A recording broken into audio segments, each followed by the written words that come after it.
Every road, if you follow it far enough, leads to the same place. Most people know this in the quiet part of themselves that they don't often visit.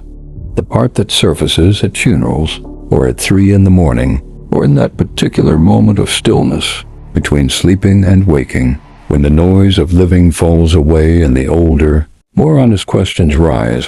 What am I doing here? Where does this end? What will it have meant? The wanderer in this story has been asking those questions for a long time, not always out loud, not always consciously, but the questions have been traveling with him, packed somewhere underneath everything else, pulling at the edges of every day. And now the road has narrowed, and the city is ahead. He has heard of this place his whole life. He thought he had more time.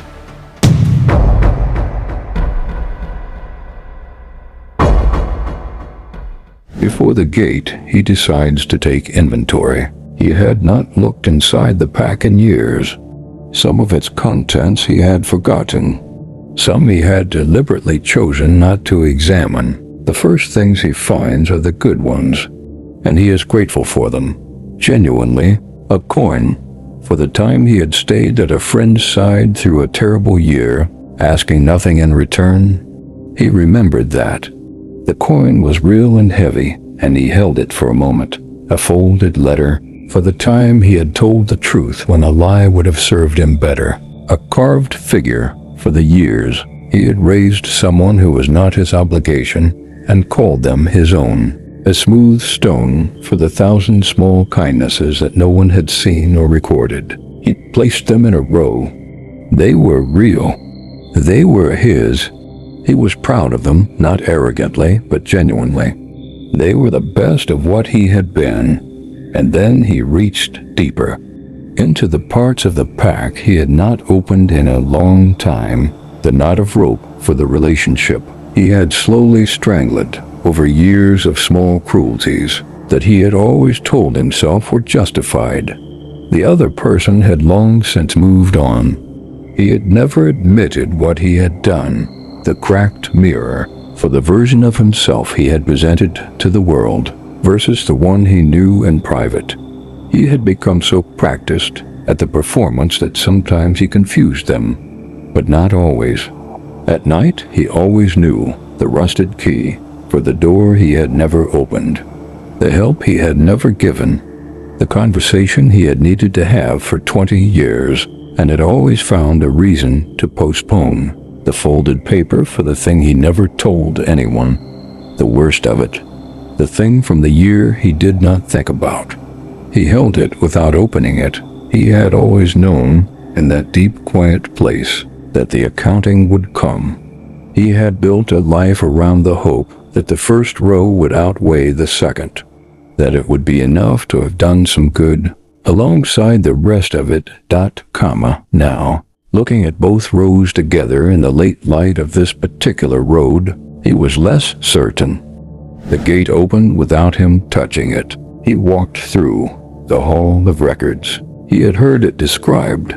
Everyone had, in the way that people describe things they are not sure are real. But standing in it, he felt immediately that it had always been real, that it had always been here, and everything he had ever done had been recorded in it with perfect accuracy and perfect patience. A guide appeared beside him, calm, not unkind, the way that old trees are not unkind. Your book, the guide said, is at the end of the hall. As he walked, he passed other books.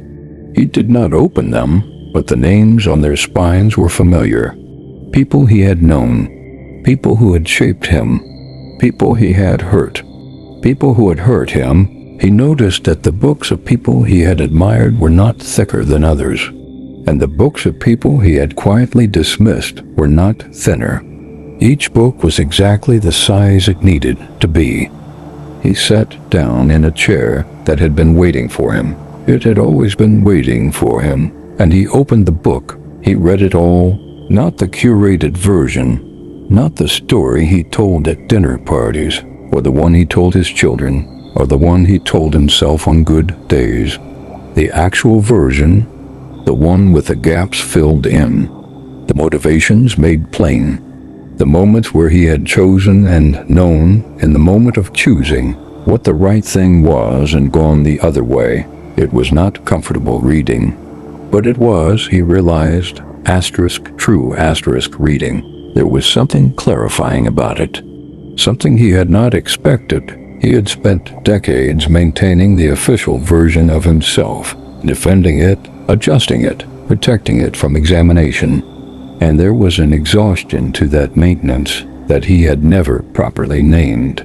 But here, where there was nothing left to defend, where the book was simply what it was, he felt that exhaustion release. He was seen fully, completely, with no curation possible. And the seeing was terrible. And the seeing was, somehow, also a relief. He had heard people say, all his life, that they hoped God would be merciful when it came to their judgment.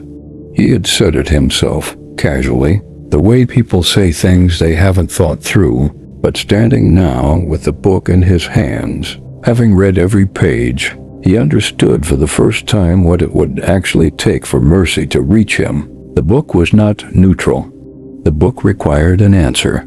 He knew, standing there, that this was a moment he could not talk his way through, could not charm or argue or contextualize. The justice of this place was not hostile.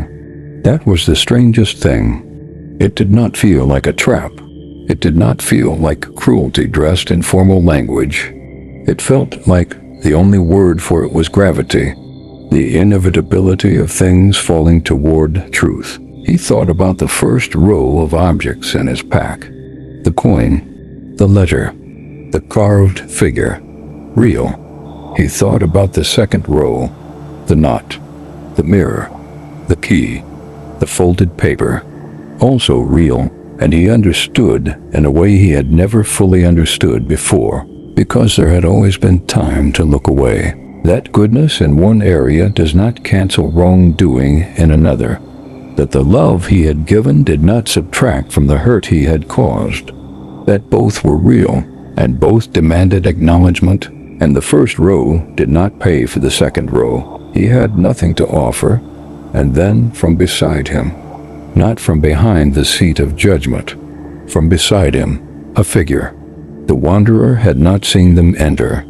They were simply present, the way that certain people are present in a way that changes the quality of the air around them. He could not describe them afterward, not because the figure was indistinct, but because the eyes kept moving to their hands which bore marks that were old and specific and not accidental. The advocate did not look at the wanderer when they spoke. They looked toward the seat of judgment. "I know this one," they said, not loudly. The hall carried sound differently. You did not need to shout to be heard everywhere. "I know it is in the book. I was there for all of it." A pause, and I have paid what it requires. The wanderer understood in that moment what mercy actually was, not the erasure of what had been done. The book was not destroyed. The second row of objects was not pretended away.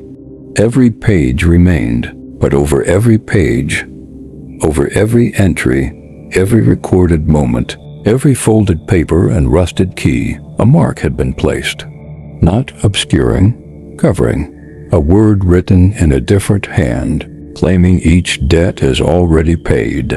The justice of the place was satisfied, not by being set aside, by being fulfilled. He had expected, if there was mercy, that it would feel light, effortless, like the relief of getting away with something. It did not feel like that. It felt weightier than he expected. Not heavy, but substantial.